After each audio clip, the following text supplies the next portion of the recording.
ठाणे जिल्हा मध्यवर्ती बँकेच्या निवडणुकीत महायुतीचं परिवर्तन पॅनल रिंगणात. ठाणे जिल्हा मध्यवर्ती बँकेच्या निवडणुकीत महायुतीनं परिवर्तन पॅनल रिंगणात उतरवलं असून महायुतीच्या 7 उमेदवारांची यादी आज जाहीर करण्यात आली. परिवर्तन पॅनलचे प्रमुख आणि माजी केंद्रीय राज्यमंत्री कपिल पाटील यांनी आज पत्रकार परिषदेत उमेदवारांची घोषणा करून परिवर्तन पॅनलच्या विजयाचा निर्धार व्यक्त केलाय. ठाणे जिल्हा बँकेची 27 जून रोजी निवडणूक होणार असून 21 पैकी 9 उमेदवारांची बिनविरोध निवड झाली. महायुतीतर्फे भाजप 4 आणि शिवसेना 3 जागा लढवत आहे.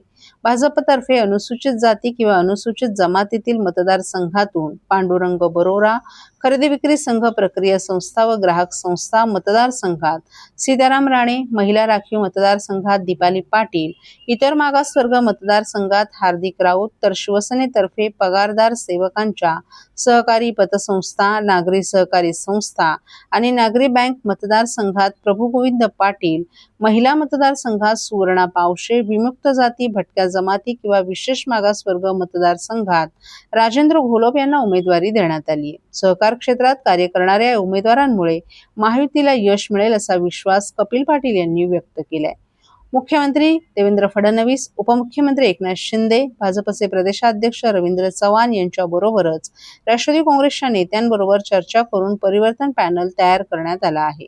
या पॅनलला वरिष्ठ नेत्यांनी मंजुरी दिली आहे. या पॅनलचे प्रमुख म्हणून कपिल पाटील यांची नियुक्ती करण्यात आली आहे. राज्यातील इतर भागांप्रमाणेच ठाणे जिल्ह्यातही महायुती असावी या दृष्टिकोनातून परिवर्तन पॅनलची स्थापना करण्यात आली आहे. या संदर्भात वनमंत्री गणेश नाईक, जिल्हाप्रमुख गोपाल लांडगे यांच्याबरोबरही चर्चा झाली.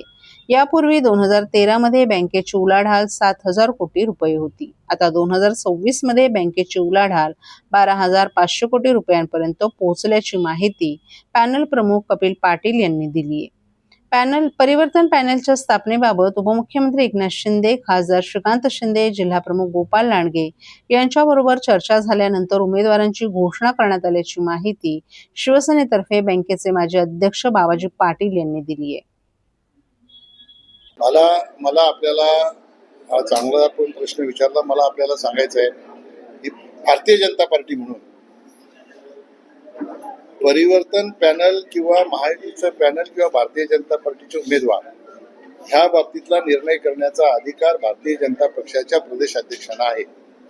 आणि भारतीय जनता पक्षाचे प्रदेशाध्यक्ष रवींद्र चव्हाण साहेब यांनी स्पष्टपणाने सूचना दिल्या की तुम्ही या पॅनलचं नेतृत्व करा आणि आपल्या भाजपचे उमेदवार महायुतीशी चर्चा करून महायुतीचे उमेदवार म्हणून डिक्लेअर करून ही निवडणूक लढा.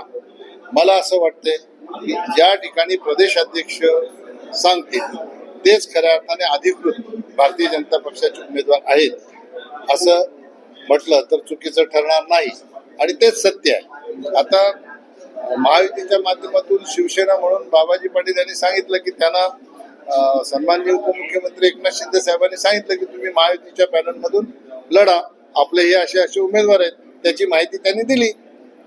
बरोबर. त्याच्यामुळे प्रदेशाध्यक्ष जे सांगतील तीच पॅनल बरोबर आहे.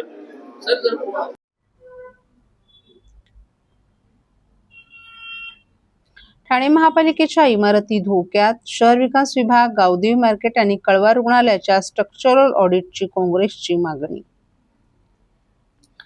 ठाणे महापालिकेच्या शहर विकास विभाग, गावदेवी मंडईमधील आगीची दुर्घटना आणि कळवा रुग्णालयातील सुरक्षेच्या मुद्द्यांच्या पार्श्वभूमीवर महापालिकेच्या महत्त्वाच्या सार्वजनिक इमारतींचं तातडीनं स्ट्रक्चरल ऑडिट करण्यात यावं अशी मागणी ठाणे काँग्रेसचे माजी अध्यक्ष विक्रांत चव्हाण यांनी एका पत्रकार परिषदेत केली आहे. यावेळी ब्लॉक अध्यक्ष प्रवक्ते हिंदुराव गळवे, निशिकांत कोळी, बाबू यादव, दरम्यान सिंग, उमेश कांबळे, स्वप्नील कोळी आदीही उपस्थित होते. चव्हाण यांनी शहर विकास विभागातील बंदिस्त टेरेस आणि अपुऱ्या वायुविजन व्यवस्थेमुळे आग लागण्यास दूर बाहेर जाण्याचा मार्ग राहत नसल्याचं सांगितलं. इमारतीतील टेरेस आणि सज्जे कार्यालयीन वापरासाठी बंदिस्त करण्यात आल्यानं सुरक्षेला धोका निर्माण झाला असून त्यांचं तातडीनं ऑडिट करून हे भाग मोकळे करावेत अशी मागणी करून चव्हाण यांनी शहरातील इमारतींचे नकाशे मंजूर करणाऱ्या विभागानं प्रथम स्वतःच्या इमारतीतील सुरक्षा त्रुटी दूर करणं गरजेचं असल्याची टीका केली आहे. गावदेवी मार्केटमधील आगीबाबत बोलताना चव्हाण यांनी अनधिकृत गाळे, सुरक्षेचा अभाव आणि प्रशासनाच्या दुर्लक्षितपणामुळे दुर्घटना गंभीर झाल्याचा आरोप केला. मोकळे टेरेस आणि योग्य सुरक्षा व्यवस्था असती तर जीवितहानी टाळता आली असती, तेव्हा संबंधित अधिकाऱ्यांवरही कारवाई करण्याची त्यांनी मागणी केली. कळवा रुग्णालयाचंही तातडीनं स्ट्रक्चरल ऑडिट करण्यात यावं, कायमस्वरूपी अग्निशमन यंत्रणा उभारावी आणि अग्निसुरक्षा उपकरणांची तपासणी करून आवश्यक सुविधा उपलब्ध कराव्यात असं त्यांनी नमूद केलं.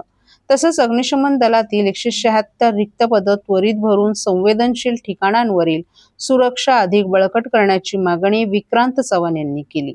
शहर विकास विभागाच्या ठिकाणी पूर्वी 3 टेरेस होत्या. येथे नागरिक आणि अधिकारी उभे राहत. कालांतरानं जागा कमी पडू लागल्यानं हा विभाग पूर्णपणे बंदिस्त स्वरूपात तयार करण्यात आला. आता तेथे हवा खेळती राहण्यासाठी पुरेशी व्यवस्था नाही. जो विभाग नकाशे मंजूर करतो त्याच विभागानं चुकीच्या पद्धतीनं कार्यालय थाटली आहेत. त्यामुळे 40% शहर विकास विभाग अनधिकृत आहे असा आरोपही विक्रांत चव्हाण यांनी केला आहे.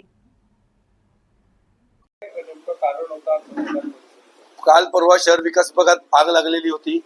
त्याआधी गावदेवी मार्केटमध्ये आग लागलेली होती. या आगीचं मुख्य कारण हे आहे की ही इमारती पूर्णपणे बंदिस्त केलेल्या आहेत, अनधिकृतरित्या बंदिस्त केलेल्या आहेत. त्याच्यामध्ये टेरेस ठेवलेले नाहीत, पॅरापेट वॉल ठेवलेले नाहीत.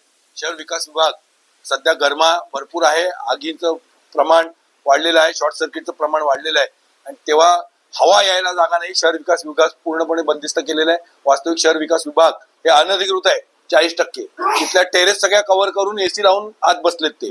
त्यामुळे आमची प्रमुख मागणी आहे या सगळ्या गोष्टीची चौकशी व्हावी, स्ट्रक्चर ऑडिट पूर्ण बिल्डिंगचं व्हावं, पदाधिकाऱ्यांचे कॅबिन्स असतील, इतर विभाग असतील त्या बिल्डिंग मधले जिथे जिथे टेरेस आणि पॅरापेट वॉल्स आहेत त्या सगळ्या मोकळ्या करा, इमारत खुली करा.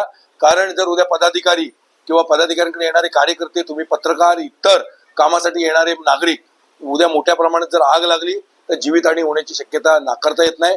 आणि शहर विकास विभाग जे इतरांचे नकाशे मंजूर करतं, पहिला ते मोकळं करा शहर विकास विभाग आणि तिथल्या आगीची चौकशी करा. त्याचप्रमाणे गावदेवी मार्केटमध्ये आज तिथे ती गावदेवी मार्केट ही भाजी मंडई असताना कपड्याची दुकानं होती. तिथे 2 लोकांचा जीव गेला. तिथले टेरेस का मोकळे ठेवले नव्हते, तिथल्या गच्च्या का मोकळे ठेवले नव्हते, तिथल्या पॅरापेट वॉल का मोकळे ठेवल्या नव्हत्या, का बंदिस्त केलेल्या आहेत याची चौकशी झाली पाहिजे. तिथे 15 ते 20 लोक झोपायचे. तिथे अनधिकृत गाळे पण बांधून दिलेले आहेत. मागच्या सहाय्यक आयुक्ताने आणि तिथल्या स्थानिक नगरसेवकाने ते ताब्यात आहेत. आजूबाजूचे रस्ते 9 मीटरचे असताना ते 4 मीटर वाढलेत. आजूबाजूला दुकानं टाकून दिली आहेत आणि त्यामुळे उद्या जर मोठ्या प्रमाणात आग लागली आणि भाजी मंडई असताना कपडेवाल्यांना दुकानं दिली आहेत, कपडे होते म्हणून आग पसरली. सर्व नागरिकांना आवाहन करण्यात येत आहे की सध्या डासांमार्फत पसरणाऱ्या डेंग्यू या आजाराचा प्रसार रोखण्यासाठी प्रत्येकाने पुढील प्रमाणे कार्यवाही करावी. डेंग्यू आजार एडिस इजिप्ती हा डास चावल्याने होतो. या डासांची पैदास साचलेल्या किंवा साचवलेल्या स्वच्छ पाण्यामध्ये होते. 8 दिवसांपेक्षा जास्त दिवस पाणी उघडे व साचून राहिल्यास त्यात डास अंडी घालतात. अंड्यांच्या अळ्या तयार होऊन पुढे डास तयार होतात.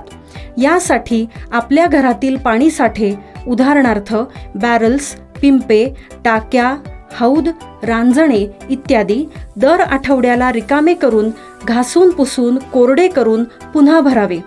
1 दिवस कोरडा दिवस म्हणून पाळावा. पाणी साठ्यांना घट्ट झाकणे बसवावीत किंवा जुनी साडी, चादर, धोतर यांनी बांधून झाकून ठेवावीत, म्हणजे डास त्यात जाऊन अंडी घालणार नाहीत. घराच्या गच्चीवर, आजूबाजूला, अंगणात कोठेही पाणी साचू देऊ नये. भंगार सामान उघड्यावर टाकू नये. उदाहरणार्थ टायर्स, प्लास्टिक सामान, कुंड्या, टाकाऊ वस्तू इत्यादी. अशा सामानात पावसाचे पाणी साठून त्यात डेंग्यूच्या डासांची पैदास होते. घरातील कूलर्स, फ्रीजच्या पाठीमागील ट्रे हे देखील वेळोवेळी कोरडे करावेत. लक्षात ठेवा, नुसत्या फवारणीने डास घनता कमी होत नाही, तर त्यासाठी डास पैदास ठिकाणे नष्ट करणे ही आपल्या सर्वांची जबाबदारी आहे. कोणताही ताप अंगावर न काढता जवळच्या शासकीय रुग्णालयात मोफत औषधोपचार घ्या. अशा प्रकारे नागरिकांनी सहकार्य केल्यास डेंग्यूचा प्रसार रोखणे सहज शक्य आहे.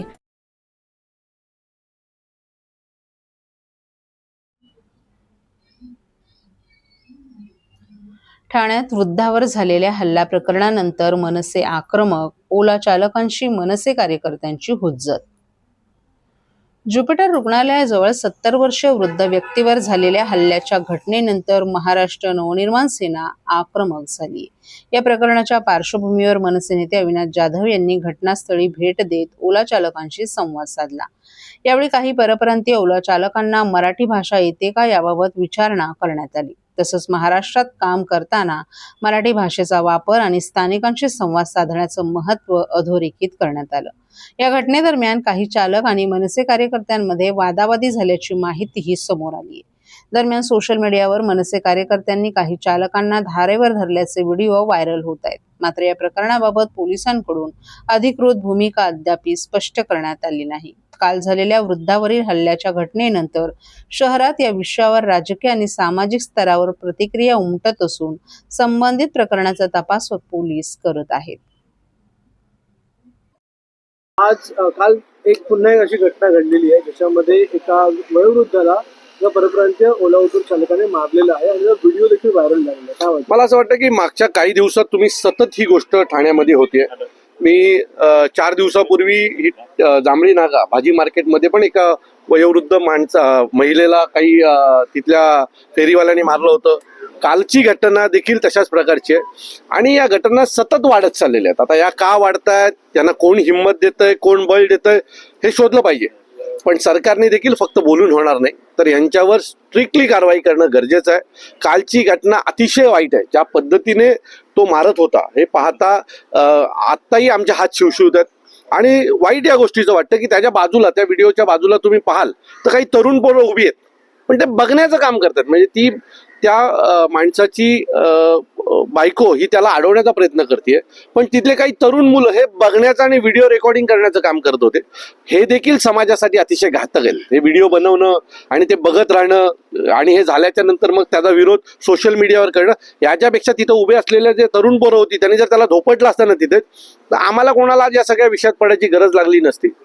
ही घटना सतत ठाण्यात होते. ठाण्यामध्ये परप्रांतीयातनं आलेल्या काही लोकांची मजुरी प्रचंड वाढत चाललेली आहे.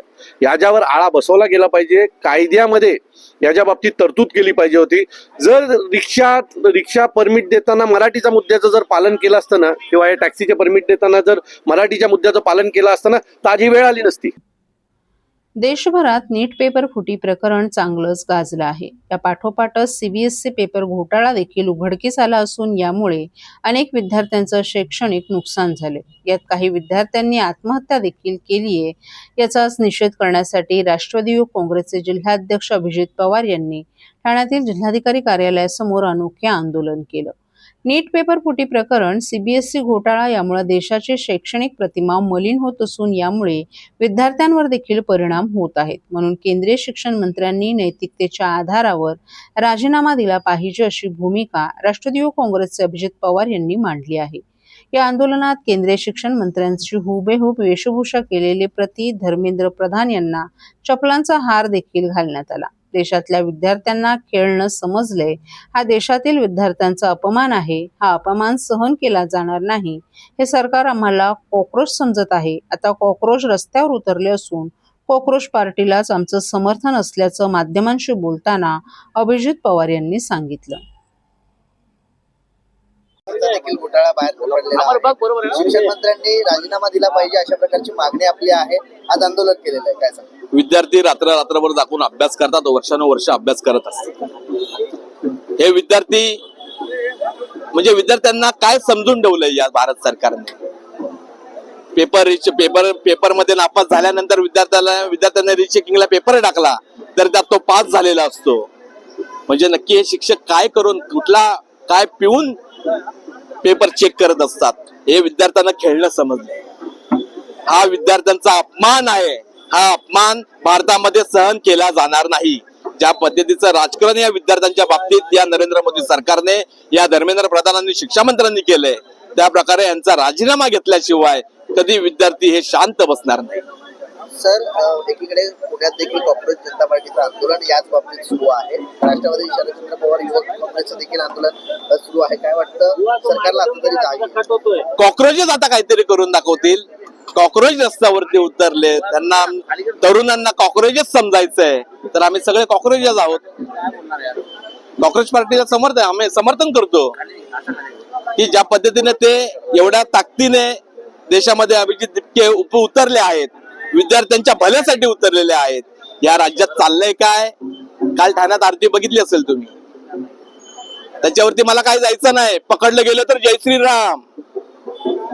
या पद्धतीचं राजकारण या महाराष्ट्रात चालू, देवांना पुढे केलं जातंय.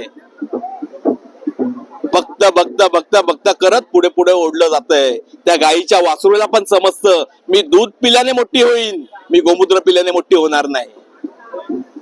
अभिजित दिपकेंचा देखील फोटो आता ट्विट करण्यात आलेला आहे. संजय राऊत यांना मोदींची त्यांची भेट घेतलेली आहे अमेरिकेमध्ये. कसं बघतात कुठेतरी भारतीय जनता पार्टीचं आंदोलन असताना पंतप्रधान नरेंद्र मोदी भेटला, हा फोटो आता तो फोटो क्लिअर आहे, कसा आहे काय अजून तो बघण्यात आलेला नाहीये.